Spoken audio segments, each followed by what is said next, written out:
माँ पापा वापस आ जाओ मेरे पास। अरे शिबू ऐसे रोते नहीं, बाबू मैं हूं ना तेरे पास, और मम्मी पापा भी हमारे पास हैं, वो हमें ऊपर से देख रहे हैं, चुप हो जा। दीदी देखो ना कैसे हमारा छोटा सा भाई माँ की साड़ी, पापा का चश्मा और उनकी फोटो देखकर हाथों में लिए रो रहा है। मुझे इसे ऐसे नहीं देखा जाता, इसको देखकर तो मैं टूट जाती हूँ। तुम दोनों ऐसे परेशान रहोगे तो मैं खुद को कैसे संभाल पाऊंगी, मैं भी टूट जाऊंगी। तुम ही मेरी ताकत हो। चलो चुप हो जाओ शिबू, बेटा मेरे पास आओ। तो चिंता मत कर, मैं तेरा माँ की तरह ख्याल रखूंगी। हाँ दीदी। तभी शिबू अपनी बहन को गले लगा लेता है। बेचारे तीनों गरीब भाई बहन 2 महीने पहले ही अपने माँ बाप के गुजर जाने से अनाथ हो गए। बहन भाई की खाने पीने और घर चलाने की सारी जिम्मेदारी बड़ी बहन 18 वर्ष की अनिका के नाजुक कंधों पर थी। वो कुछ समय से जैसे तैसे अपने पिता की तरह कुम्हार का काम करके मिट्टी के बर्तन बनाकर बेचती थी, जिसकी बिक्री भी अब ज्यादा नहीं होती थी। घर में ज्यादा कुछ खाने को होता नहीं है, इसलिए अनिका चूल्हे पर ज्यादा पानी डालकर एक पतली सी खिचड़ी बना देती है। क्या हुआ माही, तू खिचड़ी क्यों नहीं खा रही है? दीदी मुझे ये खिचड़ी खाने का बिल्कुल भी मन नहीं है, आप 1 महीने से रोज सुबह यही बनाती हैं, अब दूसरी चीज खाने का भी मन करता है। अरे तो रात में बनाती तो हूँ दाल चावल, कढ़ी चावल, और दीदी बच जाने पर आप वो अगले दिन भी खिलाती हो। मुझे आलू पूरी खाने का मन है। और शिबू आप तो जानती हैं उसे माँ के हाथ की खीर कितनी पसंद थी, 2 दिन पहले मुझे खीर खाने को बोल रहा था। अगर बर्तन अच्छे से बिक जाएंगे ना तो मैं एक दिन चीनी ले आऊंगी, एक दिन दूध ले आऊंगी, और चावल टूटे हुए तो है ही। अब पानी में तो खीर नहीं बन सकती। माही तू तो समझदार है, शिबू नहीं समझता, वो बहुत छोटा है, पर हम उसे वो सब कुछ देंगे जो वो चाहता है। कितने दिनों से मिट्टी के बर्तनों की बिक्री भी नहीं हो रही है। आप परेशान मत होइए दीदी, इतने दिनों से आप ही मिट्टी के बर्तन बनाकर थक जाती हैं और फिर बाजार भी जाकर बेचती हैं। आप बर्तन बना देना, क्योंकि मुझे बनाना नहीं आता। मैं बाजार बेचने चली जाऊंगी और ध्यान से जाऊंगी, आप प्लीज मना मत करना। अच्छा ठीक है। हाले आप क्या बात तक कर रहे हो, इतनी देर से तान बता दिए ततल ततल ततलते। हे भगवान, ये मेरा छोटा भाई भी ना, एक तो इसकी प्यारी सी आवाज, ऊपर से तोतला, समझ भले ही ना है लेकिन हंसा जरूर देता है। तामत्ता बाले बुत्ती लदिया दीदी थाना दो तिलाओ माती तालाब पे तहाते। खिला दो दीदी खिला दो, वरना ये ऐसे ही कचर पचर करता रहेगा। हाँ हाँ खिला रही हूँ। फिर अनिका अपने छोटे भाई को अपने हाथ से खाना खिला देती है। वहीं दूसरी ओर अनिका मिट्टी के बर्तन बनाने लगती है, जिसे बनाकर वो धूप में सुखा देती है, और फिर उसकी नजर सामने के उस मिट्टी की जगह पर जाती है जिससे वो अपनी मिट्टी के बर्तन बनाती है। हे भगवान, एक तो इतनी तेज गर्मी है, मेरा ही इतना हाल बेहाल है, तो इस बेचारी धरती माता का क्या हाल हो रहा होगा। कितनी मिट्टी सूख गई है कि दरार आ गई है, मुझे नमी के लिए पानी डालना होगा। अनिका के घर के अंदर बर्तन देखने जाती है जिनमें नाम मात्र पानी होता है। ओफो, इसमें तो पानी ही नहीं है। मैं कुएं से पानी लेकर आती हूँ ताकि हम भी पी लें और धरती माता को भी थोड़ा सा दे दे। इतनी गर्मी है, प्यास तो लगेगी। बड़े मटके उठा लेती हूँ, धीरे धीरे लाने की कोशिश करूंगी। अनिका 2 बड़े बड़े मटकों को लिए चिलचिलाती धूप में कुएं से पानी भरने चली जाती है। वो कुआं जो कि उसके घर से बहुत दूर था। फिर अनिका पानी भरकर बड़ी मुश्किल से घर लेकर आती है और एक मटका घर रखकर दूसरे मटके से उस सामने सूखी बंजर मिट्टी में पानी डालती है। इस पतली सी चप्पल में मेरे पैर बहुत तेज से चल रहे हैं, पानी से भी फर्क नहीं पड़ रहा है। ये लो प्यारी सूखी मिट्टी, मैं तुम्हें पानी दे रही हूँ, जिसके बाद तुम में नमी आ जाएगी और फिर तुम्हें तपन महसूस नहीं होगी। अच्छा अब मैं चलती हूँ। अनिका मिट्टी को पानी देकर अपने सूखे हुए मिट्टी के बर्तनों को उठाकर टोकरी में रखती है। तभी माही आती है। अरे दीदी आप टोकरी लेकर कहाँ चल दी? मैंने कहा था ना मैं ही बाजार जाऊंगी मिट्टी के बर्तन बेचने के लिए। आप शिबू के साथ घर पर रहिए। वैसे भी आपको कब से ढूंढ रहा है, कहाँ चली गई थी आप? पानी भरने गई थी, बताया तो था। ठीक है तू आराम से जाना, अगर टोकरी नहीं संभल रही है तो बता दे, मैं संभाल लूंगी दीदी, इतनी भारी नहीं है टोकरी। फिर माही भारी टोकरी को मुश्किल से उठाकर बाजार में ले जाती है और बेचने लगती है।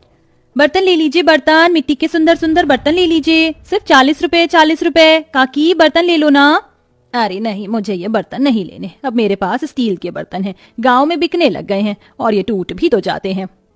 हे भगवान बहुत देर हो गई है, कोई भी हमसे मिट्टी के बर्तन क्यों नहीं खरीद रहा है? थोड़ी सी और आगे जाकर बेचती हूँ।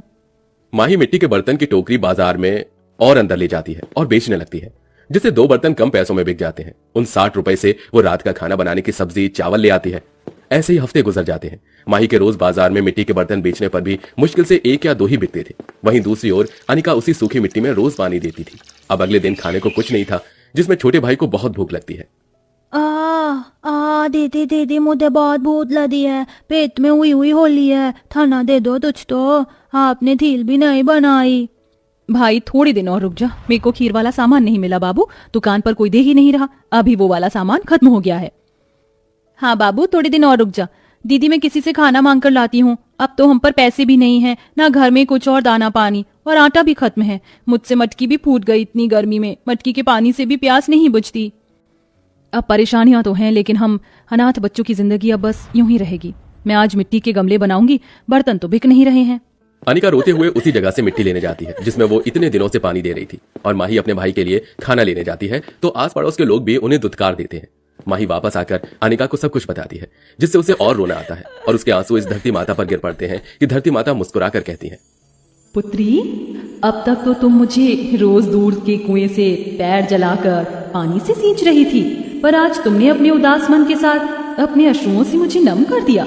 मैं अपनी संतान को ऐसे परेशान होता हुआ नहीं देख सकती।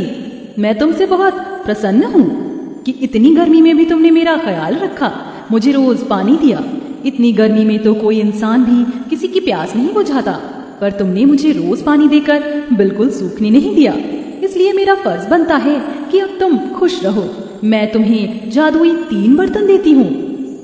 ये लो, पहले जादुई कुकर, इसमें तुम खीर, चावल, सब्जी कुछ भी बना सकती हो।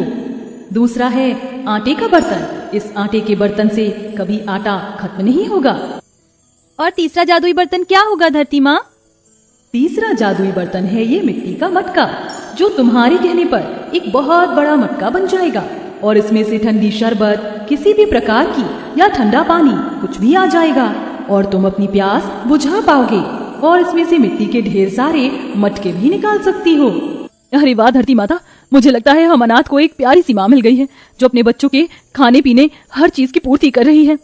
मैं तो सबकी माँ हूँ, पर ख्याल सिर्फ कोई कोई ही रखता है, जैसे कि तुम। अब तुम बेटी की तरह सेवा करोगी तो माँ की तरह फर्ज तो मुझे भी निभाना पड़ेगा।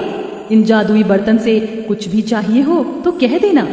जादू है, कमाल का जादू है। देखो तो, जादुई कुकर में खीर आ गई, तो खीर आ जाएगी। धरती माता के कहते ही कुकर में खीर आ जाती है और अनिका नतमस्तक होकर खुशी से वो तीनों जादुई बर्तन अंदर ले जाती है, जिसके बाद तीनों भरपेट खीर खाते हैं। हाले वाह दीदी, अब तो खीर ले आई, आप सच में बहुत अच्छी दीदी हो। दीदी, मैं इस मटके से ठंडा शरबत मांगती हूँ। जादू है, कमाल का जादू है। देखो तो, जादुई मटके में शरबत आ गया। माही के कहते ही जादुई मटका बड़ा होकर ठंडी शरबत से भर जाता है। ये देख शिबू ताली बजाता है।